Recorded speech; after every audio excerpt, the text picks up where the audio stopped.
sana sini. Jadi dulu ceritanya itu raja berkuasa bernama Prabu Boko, kemudian punya anak bernama Roro Jonggrang gitu kan. Nah suatu ketika ada raja yang jahat namanya siapa? Badung Bondowoso menghancurkan dan membunuh si raja Prabu Boko. Nah melihat putri dari Prabu Boko itu si Roro Jonggrang itu cantik, mau dibunuhnya itu sayang, maka mau dijadikan apa? Istrinya. Tapi syarat dari Roro Jonggrang ingin dibangunkan apa? 1000 patung atau arca dalam satu malam. Jadi yang benar itu 1000 patung atau arca teman-teman ya, bukan 1000 candi. Yang kita lihat adalah satu kompleks candi yang di dalamnya ada beberapa candi gitu. Jadi candi sama arca itu beda. Kalau arca lebih kecil bentukannya, itu biasanya hewan atau manusia gitu, bentuknya. Kalau candi bangunannya gitu ya maksudnya. Nah kemudian seiring waktu berjalan ya, matahari itu terbit dari timur dan si Roro Jonggrang itu takut kalau benar-benar terjadi dalam satu malam 1000 patung itu mau tidak mau kan dijadikan istrinya kan. Nah atas kesaktiannya si Bondowoso tadi kan dibantu dengan bala tentara Jinnya kan. Nah kemudian si Roro Jonggrang itu ada niatan buruk untuk mengganggu rencana dari si Bondowoso dengan cara apa? Membangunkan orang-orang di sekitar sini untuk menempati dan membakar jerami tanda waktu sudah pagi. Nah kemudian matahari terbit dari timur, Jinnya itu takut dengan sinar matahari, kabur hilang gitu. Nah, mengetahui yang tersebut, mengetahui pula dari si Roro Jonggrang Bondowoso semarah besar, kemudian memutusi Roro Jonggrang menjadi patung atau arca. Nah, nanti patungnya jadi ya, itu ada di dalam candi yang utama sana, namanya candi Siwa atau candi Roro Jonggrang. Nah, nanti kalian nanti bisa masuk ke dalam candinya, sedangkan di foto setiap ruangannya itu nanti ada patungnya gitu maksudnya.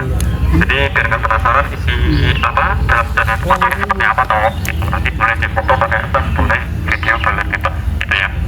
Nah itu tadi 3 penama candi para Cendramana, Siwagra dan Roro Jonggrang ya. Oke, saya masuk ke sejarahnya sekarang. Jadi sebenarnya teman-teman ya, kompleks candi khususnya itu di Pulau Jawa ya, itu sebenarnya peninggalan dari kerajaan Mataram sebelum Islam.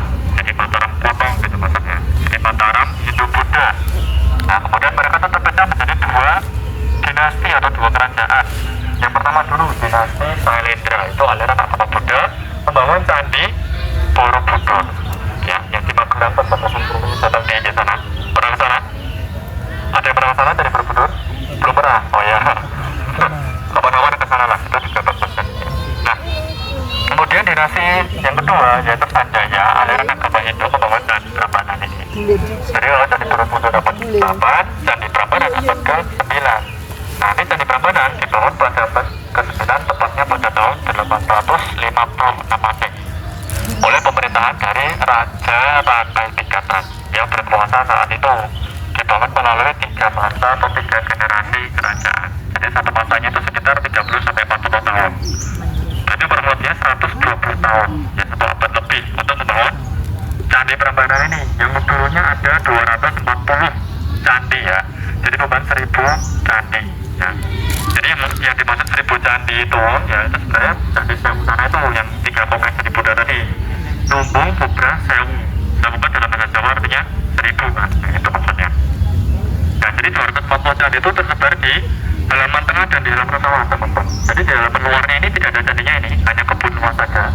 Jadi banyak sawah-sawah tumbuh, pohon-pohon bisa tumbuh ya kan. Gak ada patung atau arcanya ya, atau perkebun warga kosong. Jadi kayak membongkar hutan belantara gitu toh. Nah kemudian seiring waktu berjalan, itu dulu menjadi bencana alam. Kira-kira bencana alamnya apa? Banjir apalagi? Gempa bumi ya. Yang paling jelas gempa bumi, karena kita lihat itu banyak reruntuhan atau batuan candinya berserakan. Itu dulu kena gempa teman-teman. Gempanya tahun 1006 ya. Jadi bukan 2006 yang Jogja kemarin itu, bukan. 1006 itu gempanya sangat dahsyat sekali, menghancurkan sebagian besar candi di Pulau Jawa. Termasuk candi Borobudur itu juga kena dampaknya hancur. Candi Prambanan 240 candi semuanya hancur, termasuk candi yang utama sana, namanya candi Siwa itu yang tingginya 47 meter ya. Jadi semuanya rata gitu, hancur semuanya, tertimbun tanah, kemudian tertimbun belukar gitu ya. Orang-orang merupakan bangunan candi pindah ke kerajaan Jawa Timur gitu. Nah sekarang ada dikembalikan, mayoritas agama itu ada di sana gitu kan. Nah baru kemudian selama 7 abad namanya teman-teman, candi ini terbengkalai. Jadi kayak seperti gunung Katan yang besar gitu ya. Jadi apa namanya kayak gunung gitu, orang-orang nggak tahu ini bangunan apa kan gitu kan. Nah baru kemudian ditemukan oleh seorang Belanda, karena kan dulu kita pernah dijajah oleh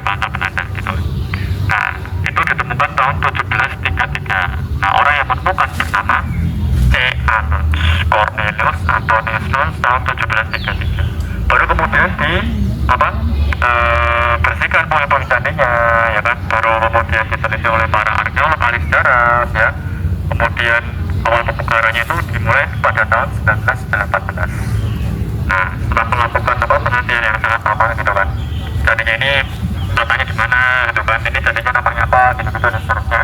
Nah, kemudian setelah diidentifikasi setiap bangunan candi baru kemudian dibongkar atau direnovasi kembali, dibangun ulang. Itu memulai di candi yang utama dulu, Candi Siwa, itu memerlukan waktu 30 tahun. Baru kemudian diresmikan oleh Presiden Soekarno tanggal 20 Desember 1953. Nah, dari 1953 ini sampai sekarang ya kan, dari 240 candi dulunya ya kan, sampai sekarang baru selesai 22 candi saja. Jadi masih kurang berapa itu?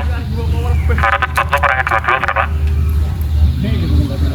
218 candi lagi. Pemerintah masih banyak sekali. Sedangkan untuk membangun satu buah candi saja itu memerlukan setidaknya 6 sampai 12 bulan ya, 1 tahun. Dan harus ada komposisi dari setiap bangunan candi itu harus ada 70% batu asli, sisanya 30% batu baru. Nanti saya tunjukkan bedanya seperti apa gitu. Nah, jadi itu memang kewenangan dari pemerintahnya. Jadi waktu dulu kena gempa tahun 1006 itu adik-adik itu banyak orang-orang asli sini, kita nyebutnya kalau bahasa sekarang tuh kan anak kampung sini ya kan, itu mencuri batu asli candinya, digunakan untuk membangun rumah-rumah mereka ceritanya. Jadi banyak batu asli candi sini yang hilang itu. Nah, baru kemudian bahan dari batuannya ini itu berasal dari batuan andesit atau batu lava, batu vulkanik dari letusan gunung berapi sana itu. Kemudian mutaan batuannya itu terhanyut oleh sungai, jadi terendam selama ratusan tahun. Kemudian orang-orang mengambil batuan candi untuk membangun candinya itu berasal dari sana gitu. Jadi di belakang candinya ini persis teman-teman itu ada namanya candi sungai Kalopak dan Sungai Tengah. Itu lambang dari kesucian mati hidup Buddha ya. Jadi orang-orang mengambil batuannya dari sana. Ada sekitar 200.000 kubik batu atau 2.000 orang pekerja manusia untuk membangun candinya gitu. Nah, ini juga ada 4 pintu masuk teman-teman di kompleks Candi Prambanan ya. Jadi 4 pintu masuk, di setiap pintu masuk nanti ini di halaman utama dulu ya, saya bahas. Jadi di halaman utama itu nanti ada, ini kan 22 candi ya. Di halaman utama ada 16 candi, yang nanti ada 8 candi kecil dan 8 candi besar. Biasanya ada 6 candi di halaman tengah, itu khusus candi Perwara. Nanti saya tunjukkan candi Perwara yang mana ya. Jadi di halaman utama nanti ada 4 pintu masuk. Timur ini timur, kemudian selatan, utara ya. Di setiap pintu masuk ada namanya Candi Kelir. Ini tingginya ya sekitar 3 meteran aja. Jadi di halaman utama itu teman-teman itu sebagai tempat paling sucinya umat Hindu. Jadi sebagai nirwana atau surganya umat Hindu, tempat bersemayamnya para dewa. Hanya raja-raja saja yang ibadah di dalamnya gitu. Nah, kemudian di setiap juga ada namanya Candi Pantok ya, atau Candi Sudut. Candi 8 candi kecil. Nah, sisanya 8 candi besar. Nanti kita lihat di tengah sana itu, di sisi belakang ya, ini candinya menghadap ke arah timur. Jadi dulu tuh umat Hindu itu percaya kalau orang kehidupan bisa dari timur, makanya dibangun candinya itu menghadap ke arah timur sana itu waktu matahari terbit gitu ya. Nah, jadi ada 3 candi utama teman-teman. Ini melambangkan 3 dewa tertinggi dalam umat Hindu. Jadi ada buah dengan ratusan dewa dalam umat Hindu, tapi yang paling utama 3 dewa ini. Yang pertama dulu ada di sebelah selatan ada Candi Brahma. Sebagai dewa Brahma yaitu dewa pencipta. Jadi Candi Brahma ada satu patung dari dewa Brahma. Kemudian yang tadi Candi Siwa atau Candi Roro juga. Kalau utama nanti ada patung namanya Siwa Mahadewa atau Dewa Siwa itu sendiri sebagai dewa penghancur atau dewa kompor. Bisa juga sebagai dewa pembaharu ya. Jadi penciptaan yang baik atau yang baru yang sudah dihancurkan tadi. Kemudian jadi mempunyai 2 keahlian ya, dewa Siwa. Kemudian yang utara ada Candi Wisnu. Dan patung Dewa Wisnu sebagai dewa pemelihara. Jadi Brahma itu pencipta, dewa penghancur, Wisnu pemelihara. Dikenal sebagai dewa Trimurti. Dewa apa? Trimurti. Jadi, nah kenapa Candi Siwa itu yang paling gede? Karena dewa Siwa itu sudah mewakili dari dewa Brahma dan dewa Wisnu. Karena dia itu mempunyai senjata ini, Trisula. Oh ya, dewa senjata dewa terus. Nah, Aquaman. Nah, Aquaman tahu kan? Jadi Brahma, Siwa dan Wisnu melambangkan 3 dewa Trimurti. Nah, kemudian di depannya ada namanya candi wahana teman-teman. Ini kendaraan dari tiga dewa tersebut, yaitu berupa seekor apa? Kendaraan seorang dewa dalam agama itu berupa seekor angsa, garuda, satu lagi gajah, apa lagi? Satu lagi angsa, terus apa? Garuda, satu lagi lembu. Lembu atau kerbau atau sapi lah ya. Makanya dalam agama itu dilarang memakan daging hewanya toh, karena hewan tersebut disucikan sebagai dewa atau tuhan mereka gitu ya. Nah nanti di depannya candi ya apa berapa ada namanya candi angsa, jadi kendaraannya berupa seekor angsa. Kemudian di depannya candi Siwa atau dewa Siwa ada namanya candi Nandi, yaitu seekor lembu tadi. Nah kemudian ini si candi Nandi itu ada 3 patung, jadi si patung lembunya itu dikawal oleh 2 dewa teman-teman. Sebelah kanan ada dewa Surya atau dewa matahari, di sebelah kiri ada dewa Chandra atau dewa Buddha. Nah, kemudian candi Wisnu di depannya ada namanya Candika. Nah, itu seekor burung namanya Candika. Ya, ini melambangkan 3 alam yang berbeda. Jadi bisa dikenal sebagai alam lautan, daratan atau udara. Nah, kemudian di tengah-tengahnya ada namanya Candi Sapit. Di sebelah selatan satu, sebelah utara satu, dan utara nanti kita lihat itu puncaknya. Lalu nanti utara, karena dulu pernah ke Jogja. Di puncak kan pekarya dari kayu. Nanti ada keterangannya, silakan bisa dicek nanti ya. Nah, kemudian, oke sampai sini dulu ada pertanyaan mungkin.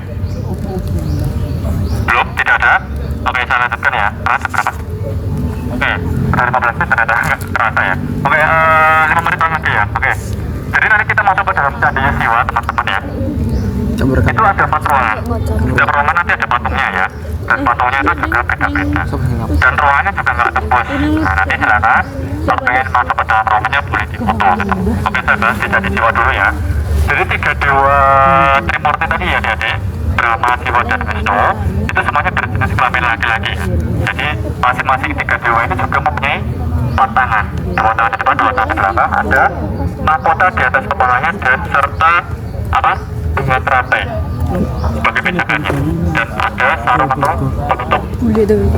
Nah, kalau dewa Siwa sendiri dia itu mempunyai 4 tangan, 2 tangan di depannya lagi bermeditasi seperti ini, jadi menghancurkan sesuatu yang jahat atau yang buruk di depannya. 2 tangan di belakang memegang bunga teratai, serta tangan kiri membawa sulap atau pokoceng namanya camara. Ini berfungsi kalau dewa Siwa lagi bermeditasi gitu untuk mengusir nyamuk itu teman-teman. Dan juga untuk menciptakan sesuatu yang baik atau yang baru.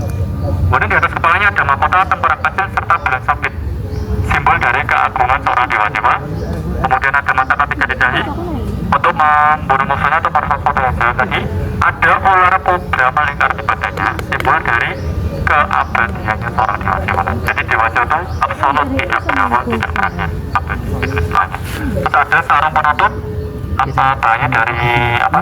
Kulit harimau atau dari nafsu dewa-dewa membagi kejahatan. Kemudian berbicara di atas bunga teratai ada simbol dari kesatria manusia muda. Jadi di atas daratan lautan ada bunga teratai, kalau di langitnya itu pijakan untuk terbang teman-teman. Nah di sebelah kanannya ada senjata Trisula tadi ya. Nah itu baru di ruangan pertama. Nanti ruangan pertama itu bisa mengitari patungnya sampai ke belakang ya. Nanti silakan teman-teman masuk ke dalam candinya itu sebelah kanan ya. Turunnya juga sebelah kanan ya. Jadi ini jalannya sempit gitu ya, tak luas. Nah nanti ruangan kedua, 3 dan 4 ruangannya lebih sempit teman-teman ya. Nah, jadi cuma 3 kali 3 meter saja, patungnya itu cuma dipajang di depan pintu masuk. Jadi ruangan kedua nanti ada patung namanya Agastya. Ini penjelmaan dari si dewa Siwa, penjelmaan menjadi Brahmana atau pendeta Hindu, jadi gurunya agama Hindu teman-teman ya. Mengajarkan paham atau ajaran agama Hindu dari utara ke bagian selatan ini. Jadi seperti orang Cina Mongol gitu, badannya besar gemuk, matanya sipit, rambutnya tebal, kayak orang Cina gitu ya. Senjatanya sama seperti dewa Siwa. Di sebelah kanan ada Trisula, kemudian ada sulap pemoceng di putar kiri, ada 2 tangan, tangan kanan yang cepat memegang tasbih, tangan kiri memegang air suci atau air tirta dalam kendi. Nah itu ruangan kedua. Ruangan ketiga berarti di sisi belakang tadi. Ini ada anak dari dewa Siwa yang kepalanya gajah, badannya manusia. Siapa namanya? Ganesha. Tahu ya Ganesha. Ganesha Princess. lembaga tinggi belajar ya. Jadi sebagai dewa ilmu pengetahuan. Jadi kenapa kepala itu saja badannya manusia? Jadi ini banyak versi cerita.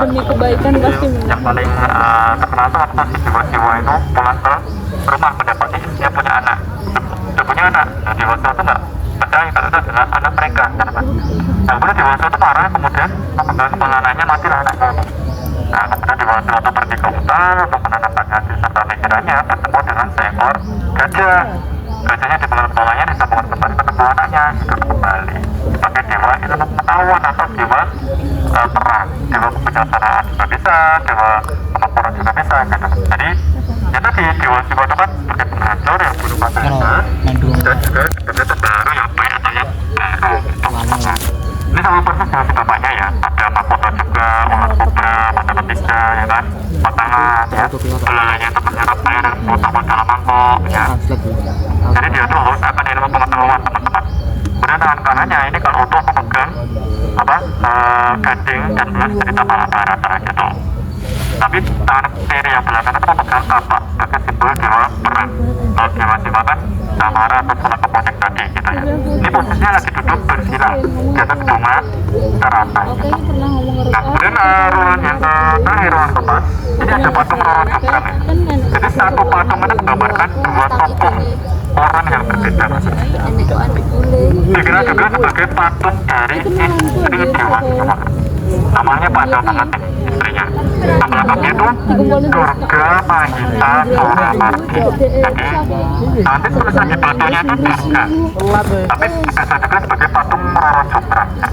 Jadi dia itu manusia yang diberi kekuatan oleh para dewa. Dia mempunyai 8 tangan dan masing-masing tangannya membawa senjata, pemberian dari para dewa, ya kan?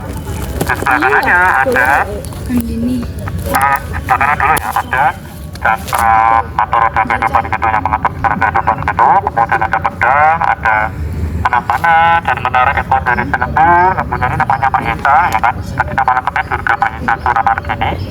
Tangan kiri membawa saka atau torpedo. Ini alat penciptaan alam raya yang terdiri dari 4 unsur elemen air, tanah, api dan udara gitu.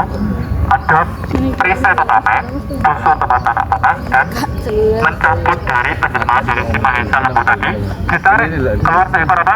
Iblis, namanya Asura. Jadi Mahesa dan Asura ini adalah dua simbol sifat awan nafsu manusia dan sifat buruk manusia teman-teman. Dihancurkan atau dikalahkan oleh sifat baik dari wujud manusia itu sendiri. Nah ini satu-satunya patung perempuan yang ada di sini yang sering dicari oleh pengunjung, patung Roro Jonggrang yang mana Pak? Yang mana Pak? Nah nanti silakan dilihat patung Roro Jonggrang gitu ya. Oke, sampai sini ada pertanyaan? Cukup ya? Kalau tidak ada kita foto dulu Mas ya, foto di sana. Ya, yang kita berdiri kita foto Mas.